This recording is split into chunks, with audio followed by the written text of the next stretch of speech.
প্ৰসংগ এপেক্স বেংকৰ দুৰ্নীতি চেয়াৰমেন বিশ্বজিৎ ফুকনৰ ফেচবুক লাইভ ৰাজেশ বাজাজ সন্দৰ্ভত মন্তব্য কিদৰে ৰাজেশ বাজাজে এপেক্স বেংকৰ ধন লুটিছিল কি ক'লে ফেচবুক লাইভত বিশ্বজিৎ ফুকনে এই কেইটামান দিন আমি এপেক্স বেংক সম্পৰ্কত বহুতো ঋণাত্মক বাতৰি দেখি আহিছোঁ মই সেইবিলাকৰ বিষয়ে আলোচনা কৰিম আলোচনা কৰাৰ প্ৰাক মুহূৰ্তত মই এটা খুব ভাল খবৰ আপোনালোকৰ সৈতে শ্বেয়াৰ কৰিব বিচাৰিছোঁ যে অসম সমবায় এপেক্স বেংকে যোৱাকালি যিটো বিত্তীয় বৰ্ষ শেষ হ'ল 2024-25 বিত্তীয় বৰ্ষ এই বিত্তীয় বৰ্ষত অপাৰেটিং প্ৰফিট আজি আমি প্ৰভিজন বা বাকিখিনি ডিপ্ৰিচিয়েশ্যন ইনকাম টেক্স পাৰ্ট টু 30% আমি ইনকাম টেক্সো দিব লাগিব ইনকাম টেক্স এইখিনি কাউণ্ট আজি সম্ভৱ হোৱা নাই চিএ সেইখিনি চাই দিব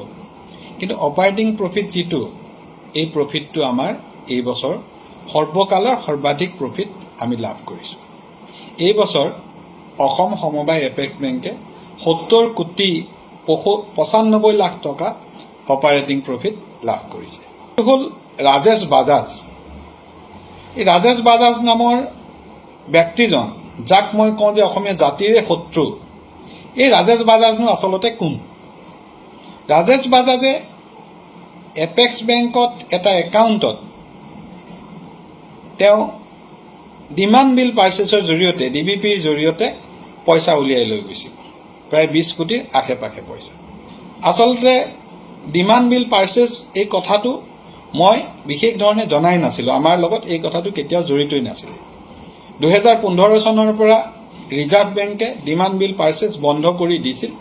কিন্তু ইমাৰ্জেন্সি কামত কেতিয়াবা যদি নেট ইত্যাদি বন্ধ থাকে সেই সময়ত কৰিবৰ কাৰণে এটা একাউণ্ট ৰাখিবৰ কাৰণে পাৰমিশ্যন দিছিল আৰু তাৰে সুযোগ লৈ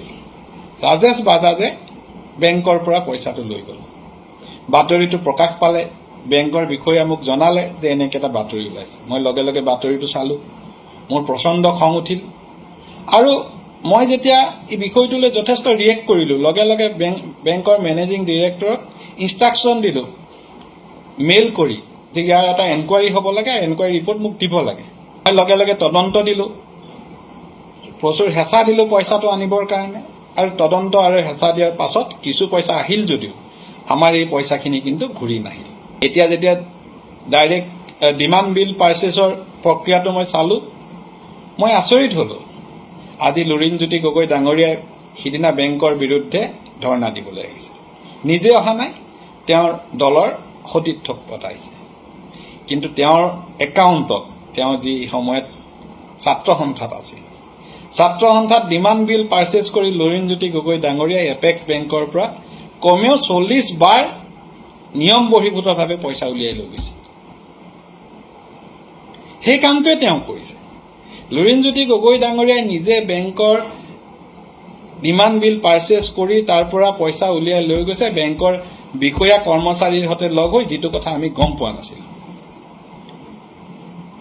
এতিয়া কিয় গম পোৱা নাছিলোঁ বুলি ক'লে কম্পিউটাৰ পাছৱৰ্ড আমাৰ হাতত নাথাকে আমি মাত্ৰ কাগজ পত্ৰ চাওঁ মিটিঙত ডিচিশ্যন কিবা লাগিলে দিওঁ নাবাৰ্ড আছে আমাৰ অডিট কৰিবৰ কাৰণে আমাৰ অডিটৰ আছে ইনস্পেকশ্যন কৰিবৰ কাৰণে মানুহ আছে তেওঁলোকেও কেতিয়া আমাক জনোৱা নাছিল আৰু লুৰিণজ্যোতি গগৈ ডাঙৰীয়াই নিজেই যিটো কাম কৰিছিল সেই কামটো অনিয়ম হৈছে বুলি ক'বলৈ তেওঁ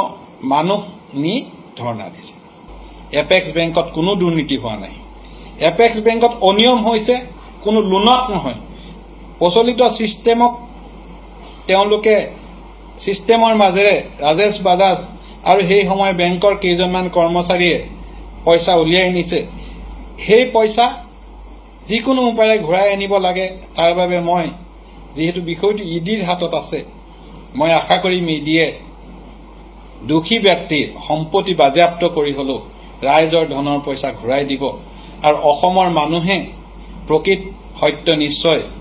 ইতিমধ্যে বুজিব